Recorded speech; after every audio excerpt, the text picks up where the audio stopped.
Hi, 1,00,000 ரூபா 2,00,000 ரூபாய்க்கு வீடு போட முடியாதுன்னு யாருங்க சொன்னா? சூப்பராக பண்ணியிருக்காங்க. கேரளாவை சார்ந்த நண்பர்கள் வந்து சூப்பராக பண்ணியிருக்காங்க. இடம் இருந்தால் போதும், பூமி இருந்தால் போதும், 1,00,000 ரூபாய்க்கும் இருந்தாலும் சரி, 2,00,000 ரூபாய்க்குனாலும் சரி சூப்பராக வீடு போடலாம் அப்படிங்கிறத நிரூபிச்சிருக்காங்க கேரளாவை சார்ந்த நண்பர்கள். இப்போ பார்த்துக்கிட்டிங்கன்னா நம்ம 1,00,000 ரூபாய்க்குள்ள வீடு வந்து நம்ம ஏற்கனவே நம்ம இதில் போட்டிருக்கிறோம், இந்த சேனலில் போட்டிருக்கிறோம். பார்க்காதவங்க போய் பார்த்துக்கிடுங்க. 1,00,000 ரூபாய்க்கு அந்த நண்பர் அழகாக போட்டிருக்கிறாரு. அதேமாதிரி பார்த்துக்கிட்டிங்கன்னா இன்றைக்கி வந்து நம்ம 2,00,000 ரூபாய்க்குள்ள வீடு தான் பற்றி தான் பார்க்க போகிறோம். 2,00,000 ரூபாய்க்கு 2,00,000 ரூபா ஆகலை, 2,00,000 ரூபாய்க்கு உள்ளாலேயே முடிஞ்சிருச்சு. அவ்வளோ சிம்பிளாக பண்ணியிருக்காங்க. அந்த வீடு எப்படி பண்ணியிருக்காங்கன்னு நம்ம போய் பார்ப்போம். பட்ஜெட் வீடுன்னா இப்படி தாங்க. அதாவது நம்ம ரொம்ப கடன் வாங்கி கையில் காசு நிறைய இருக்குதுன்னு சொல்லி ஏதாவது நம்ம அப்படி இப்படின்னு பண்ணிடுவோம். அதனால் கடன் ஒன்றும் இல்லாமல் சிம்பிளாக 1,00,000 ரூபா, 2,00,000 ரூபா, இல்லை 5,00,000 ரூபா, இல்லை 10,00,000 ரூபானாலும் சரி, இருக்கிறத வச்சு நம்ம செய்தோன்னு வைங்களேன், வாழ்க்கை சூப்பராக இருக்கும். கடன் ஒன்றும் இல்லாமல் நிம்மதியாக வாழலாம். ஓகேங்களா? அப்படி இப்போ பார்த்துக்கிட்டிங்கன்னா நம்ம வந்து ஒருத்தர் வந்து 2,00,000 ரூபாய்க்குள்ளே வீடு போட்டிருக்காங்க. அந்த 2,00,000 ரூபாய்க்குள்ள வீடை தான் பற்றி பார்க்க போகிறோம். வாங்க வீடியோக்குள்ளால போவோம். இது வரைக்கும் சொந்தமாட்டு ஒரு வீடு கட்ட முடியலையே அப்படின்னு ஏங்கக்கூடியவங்களுக்கு தான் இந்த வீடியோ.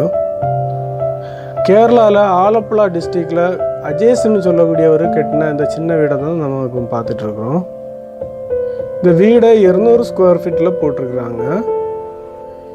இதோட செலவு 2,00,000 ரூபாயோட குறைவு தான். போர்டும் கம்பியும் சிமெண்ட்டும் வச்சு கட்டின ஒரு சின்ன வீடு. கடந்த ஒரு 2-2.5 வருஷமாட்டு கடன் பாரம் ஒன்றுமே இல்லாமல் சந்தோஷமாட்டு வாழக்கூடிய ஒரு வீடு. வாழுறதுக்கு இவ்வளோ போதும் அப்படிங்கிறது தான் உண்மை. ஆடம்பரங்களுக்கு பின்னால் போய் கடன்களில் விழாமல் இருங்க. அதுதான் இந்த வீடு நமக்கு காணிச்சு தருது. எவ்வளவு குறைவான வருமானம் இருந்தாலும் ஒரு அழகான ஒரு வீடை நம்மளால் கட்ட முடியும் அப்படின்னு சொல்லிட்டு நிரூபித்து காணிச்சிருக்கக்கூடியவர் தான் இந்த கிராமப்புறத்தில் இருக்கக்கூடிய இந்த கூலி தொழிலாளியான உமேஷ். 20-25 லட்சம் ரூபா கையில் வச்சுக்கிட்டு வீடு கட்டுறதுக்கு காசு திகையில்லை அப்படின்னு சொல்லக்கூடியவங்களுக்கான ஒரு எடுத்துக்காட்டு தான் இந்த வீடியோ. கையில் இருக்கக்கூடிய தொகையை வச்சு ஒரு சின்ன ஒரு வீடை கட்டுங்க. நீங்கள் நினைக்கிறது மாதிரி பெரிய தொகை ஒன்றும் தேவையில்லை ஒரு சின்ன வீடு வைக்கிறதுக்கு. வீட்டுக்கு ஒரு சைடில் ஒதுங்கி இருக்கக்கூடிய ஒரு அழகான கிச்சன், கூடுதலாட்டு காற்றும் வெளிச்சமும் அன்பும் நிறைஞ்ச ஒரு கிச்சன் ஸ்பேஸு. வீடை பற்றின மேலும் தகவல்களை நம்ம வீட்டு ஓனர்கிட்டையே கேட்டு தெரிஞ்சுக்கலாம். நம்ம இப்போ வீடை பார்த்துட்ருக்கோம். வீடை மட்டும் பார்த்தா போதாது, வீட்டு ஓனர்கிட்டையும் கேட்கணும். அவங்க எப்படி கட்டினாங்க என்ன ஏதுன்னு நம்ம கேட்கணும். அதுக்காக நம்ம இப்போ வீட்டு ஓனரை பார்க்க போகிறோம். வாங்க வீட்டு ஓனரை பார்த்து பேசுவோம். എൻ്റെ പേര് അജേഷ്. ഞാനൊരു സാധാരണ കൂലിപ്പണിക്കാരനാണ്. ഞങ്ങൾക്ക് വീടില്ലായിരുന്നു. അധികം കടമൊന്നും മേടിക്കാതെ തന്നെ ഞാനൊരു വീട് വെച്ച് കുറഞ്ഞ ചിലവിൽ നല്ലൊരു വീടാണ്. ഈ വീടിന് 2 ലക്ഷം രൂപയോളം ചിലവായി.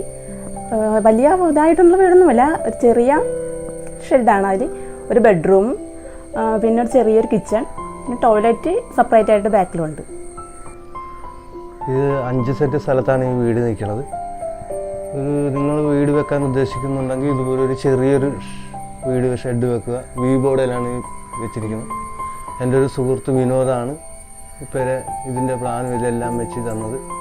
സാറേ, இது போல் ஒரு சின்ன பட்ஜெட்டில் அழகான ஒரு வீடு வைக்கணும் அப்படின்னு நினைக்கக்கூடியவங்களுக்கு இந்த வீடியோவை அனுப்பி கொடுங்க. இந்த வீடியோ உங்களுக்கு பிடிச்சிருக்குன்னா லைக் பண்ணுங்கள், கமெண்ட் பண்ணுங்கள். பாய்.